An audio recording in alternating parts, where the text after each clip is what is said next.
اس کے ساتھ ہی آج کا سوال اور اس کا منتخب جواب جو ہے وہ بتاتے چلیں. روزہ کس مہینے میں آقا کریم صلی اللہ علیہ وسلم کی امت کو تحفے میں عطا کیا گیا؟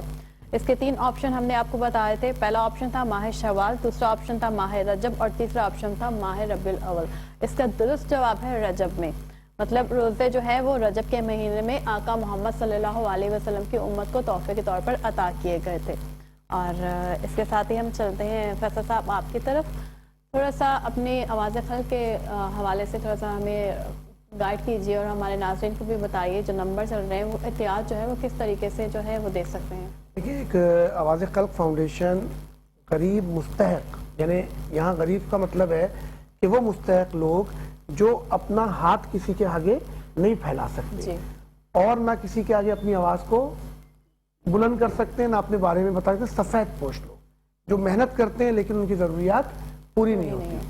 تو آواز خلق فاؤنڈیشن وہ معاملات جو حکومت کو کرنے چاہیے, ایک ویلفیئر اسٹیٹ کو کرنے چاہیے, وہ اپنی مدد آپ کے تحت کرنے کی کوشش کر رہا ہے. اس کے لیے جائز اکاؤنٹ نمبر بھی موجود ہے اور M C B account number بھی موجود ہے جس میں وہ اپنے فنڈز کو ٹرانسفر کر سکتے ہیں. اور اگر اس کے علاوہ اگر وہ چاہیں تو اسی جائز اکاؤنٹ نمبر پر ہم سے کانٹیکٹ بھی کر سکتے ہیں کہ وہ اگر اماؤنٹ کے ذریعے نہ صحیح کسی اور چیزوں کے ذریعے اگر عطیات دینا چاہیں تو وہ کانٹیکٹ کر کے ہمیں بتا سکتے ہیں. جی ناظرین, جیسا کہ آپ کو فیصل صاحب نے بھی بتایا کہ اکاؤنٹ نمبر جو ہے وہ اسکرین پر چل رہے ہیں. آپ اپنے احتیاط جو ہے ان نمبرز پر دے سکتے ہیں. آپ کال کر کے ڈائریکٹ بھی جو ہے اپنے ڈونیشن جو بھی آپ دینا چاہیں آواز خلق دے سکتے ہیں. اظہر, اگر آپ کچھ سوال پوچھنا چاہیں فیصل علی بلوچ صاحب سے تو.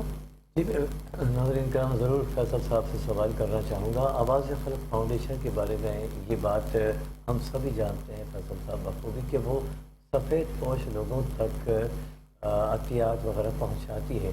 تو آپ کو سفید پوش لوگ آپ تک خود پہنچتے ہیں یا کیا کیا مراحل طے کرتے ہیں ان تک پہنچتے ہیں؟ دیکھیں کچھ درخواستیں آتی ہیں, ایک تو چیز یہ, دوسرا یہ ہوتا ہے کہ ہم خود سروے کر رہے ہوتے ہیں. ہمیں پتہ ہوتا ہے کہ اس گھر کے اندر جو شخص نوکری کر رہا ہے اس کی آمدنی کیا ہو سکتی ہے اور اس کے اتنے بچے ہیں یا اسی زیر کفالت اتنے لوگ ہیں, تو وہ رینٹ کے مکان پر رہ رہا ہے تو اس کا رینٹ کیا ہوگا, اور پھر اس نے یوٹیلیٹی بلز دینے, اس کے بعد بچوں کی اسکولنگ کرنی ہے, تو اس کے پاس کیا معاملات بچیں گے جو آج کل کے حالات ہیں اور مہنگائی جس عروج پر جا رہی ہے.